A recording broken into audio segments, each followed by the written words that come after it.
Hello, friends, and welcome to Chapel by the Seas Bible Study. We are coming to you from the library at Cypress Lake Presbyterian Church, where we are in resident exile, if you will, as we live through the days after Hurricane Ian. I'm Dr. Jim Berger, the interim pastor. It's my pleasure to have you join me once again. And we're in the weeks up to Christmas. We are in the season of Advent. So we're talking about the events and all the different things that lead up to the birth of our Messiah. So in this series, I'm going to talk about the Magi this week. I'm going to talk about the three individuals next week and the lessons we learned from them on the fourth week of Advent. So we want to start with our little series here on the Magi. And we've just so you know, this is all jury rigged together. We're kind of putting this together. We got terrible lighting. The big screen TV apparently got blown out by one of the lightning strikes. So we're on a smaller screen TV, but we're making it work. We're doing it together. Okay, so let's talk about the Magi, or as I like to say, it's complicated. Why? Well, we tend to think of just three guys on donkeys or horses riding into town, going up and saying, "Hi, can we go see the baby Jesus? Can we go see the child born to be King of the Jews?" But it's a whole lot more complicated than that. All right, so let's go back 300 years to the time of Alexander the Great. Remember, he started in Greece and conquered what was then the known world, all the way to India. And at the end, he said, "I regret I have no more worlds left to conquer." He died here. Where did he die? Babylon, someplace in here on his way back. He never made it back to Greece. Okay, after his death, the empire is divided up between 5 generals. You don't need to worry about their names or anything. Just remember, it got split all apart. Long story. Continuing forward, that's 323. By about 170 BC, the world has changed dramatically. And it's going to change even more dramatically because the Roman Empire is on the rise. But here's what's important. All those 5 empires of the generals, they've all kind of been consolidated, pushed around, and squeezed out. But the big player is right here. Parthia. It's to the east of the Roman Empire. Right? Babylon is in here. This is modern-day Persia and Iraq and Iran in here. This is the Tigris-Euphrates Valley. This is the Fertile Crescent. The reason the Parthian Empire is so important because it's rivaling the ones to the west.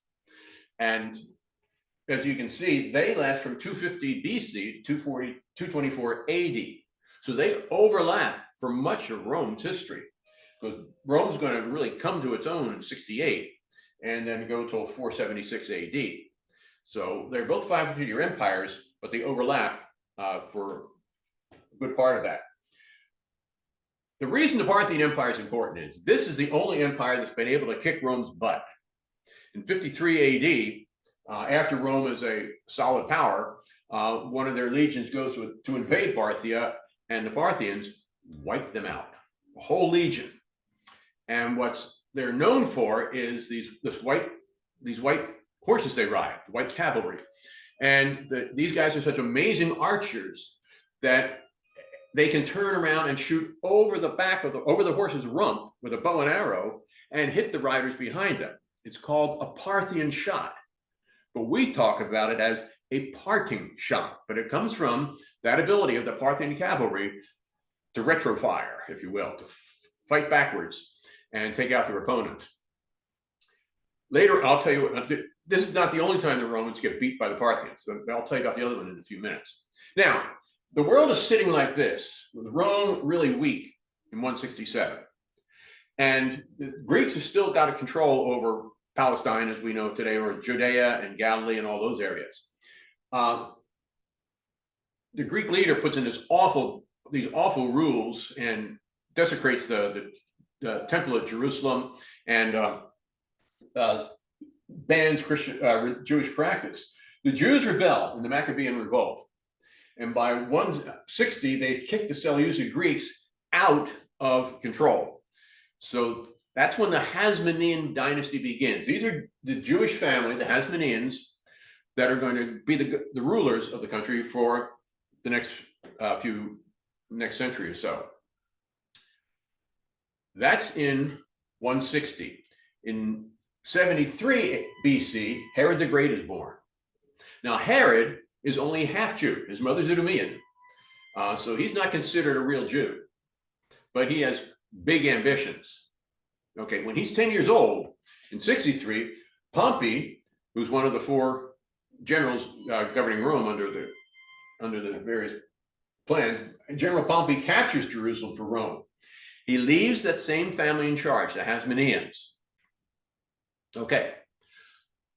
In 41, a guy named Antigonus seizes control. He gets the Parthians to back him.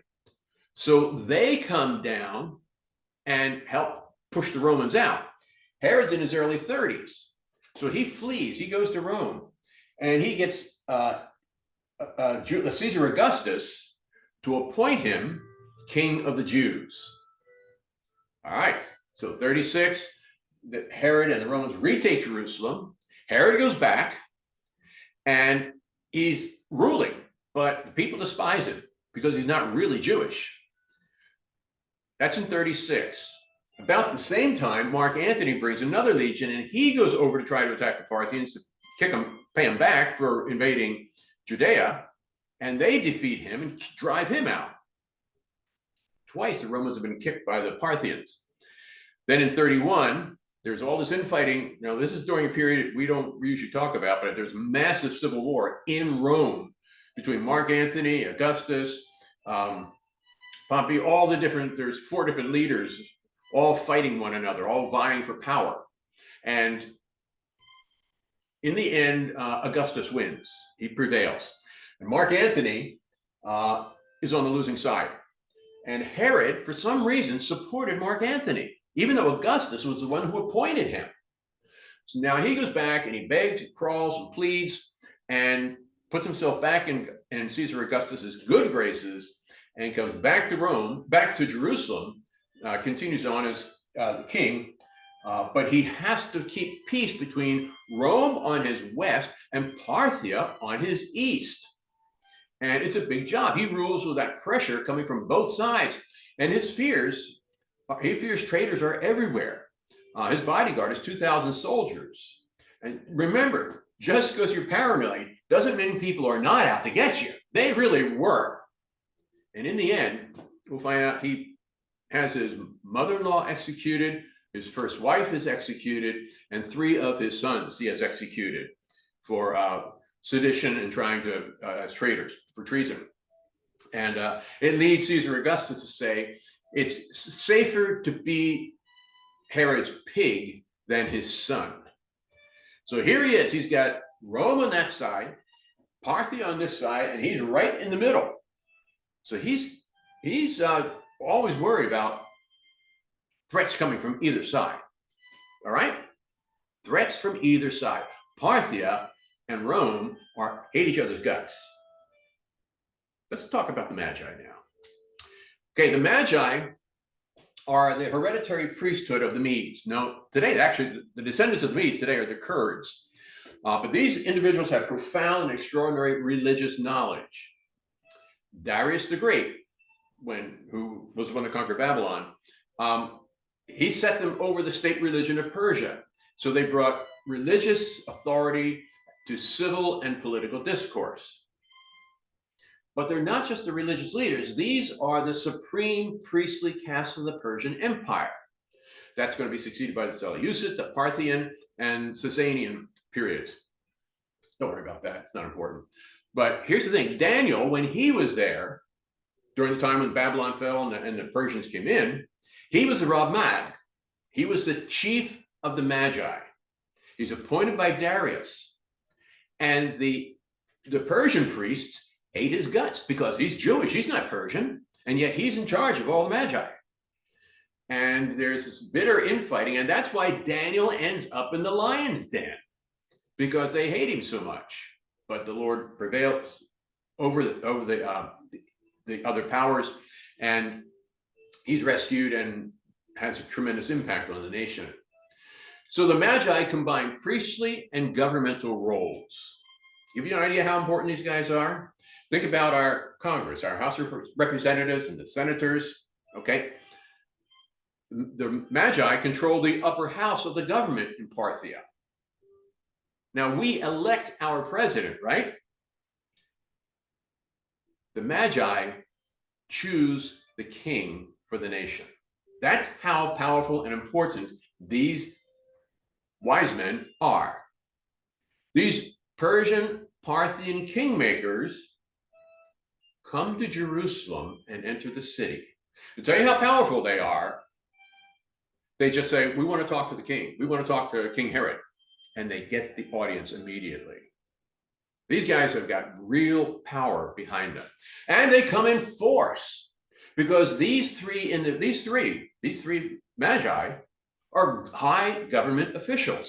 And they have to, there's this big force with them. They got to protect their treasure. They got to protect these important priests.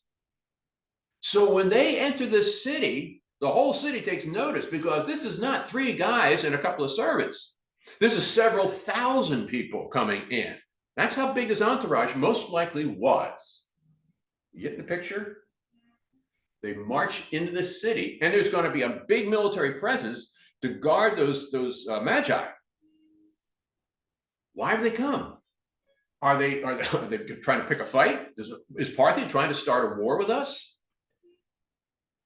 It's understated in Matthew. Herod was disturbed, and all of Jerusalem with him. What they mean is Herod is scared to death. He doesn't know what these guys want. He's had no advanced spokesperson coming in to talk to him about it. They just show up. And what do they say when they get there? Where is the child who's been born king of the Jews? Now they are talking to the king of the Jews. They are talking to Herod. They seek the real king of the Jews. So Herod is not pleased with this. In fact, this is an insult to Herod, the non-Jew. He had contrived and bribed his way to get to power. And he has schemed, he has murdered plenty of people, he's notoriously ruthless. So he turns to his scholars and says, find out, where is that child to be born? What does the prophecy say? And it wasn't a polite request. These guys figure their head is on the line if they don't find this out. In the prophecies of Micah, they find a prophecy, thou Bethlehem Ephratah, though thou art the least among the citizens of Judah, yet from you shall come forth one who shall lead Israel. They tell Herod, the child will be born in Bethlehem. So Herod summons the wise men and he says, hey, I want you guys to do me a favor. He sends the Magi off, trying to make them his agents to find the child, and then come back and tell me, he says, so I can go and worship them also. These guys have been around the block a few times. I suspect they could see through that ruse right away. They're not fools. They are savvy politicians and statesmen. They leave the city, and contemporary astronomical studies have shown us that there was a convergence of Jupiter and Mars aligned over Bethlehem, like it was pointing right down at the house. That's why it says, as they went to Bethlehem, the star went before them until it stopped over the house where the young child was.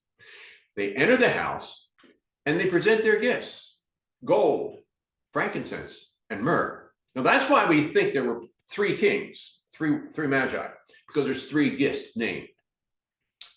Matthew doesn't tell us how many there were, just wise men came from the east, Magi came from the east. They go in, and here's the other thing, they went in and they worshiped the child and gave him gifts. They didn't just go in and say, happy birthday. They fell down and worshiped this child as some divine being, as someone who's come from God to the people. They bring gold. Well, it's an obvious thing to bring to royalty.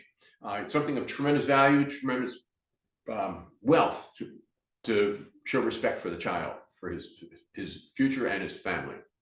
Frankincense is named next. It's an aromatic resin used in perfumes and ointments. It's It's in its highest form, it's the incense they use in the temple. In its lowest forms, it's used to make the house smell nice. And the best frankincense comes from Somalia and Oman, and it comes from this tree, a frankincense tree. Myrrh, the third gift, is also a dried resin, but this is used as perfume, as incense, and medicine. It comes from the Arabian Peninsula. It is extremely expensive. It is a precious item. So, and it's extracted from this bush, this thorn bush, and there's a whole industry around the harvesting of myrrh, the harvesting of frankincense, and of course, processing of gold. But these three gifts together signify this is a person of great significance for the world and for the Jewish people. Now, the other player in this are the dreams. Joseph has been told all along what to do, Matthew says, by God in his dreams. Don't be afraid to take Mary to be your wife. Here, the Magi have a dream, and they believe this is a common way that God communicates with individuals. In their dream, they're told not to return to Herod. Maybe they'd already figured that out. Maybe this confirmed it, whatever it is. They don't go back to Herod. They return to their home by a different road. And at the same time they receive that dream, Joseph has a dream. And he is told to flee with his wife and the child. And that's when they go down to Egypt, sojourn at Alexandria for 3 years. When that time is up, the instruction to return comes to Joseph in a dream as well. So the wise men, or our Magi, more accurate term, have departed back to their homeland by a different road.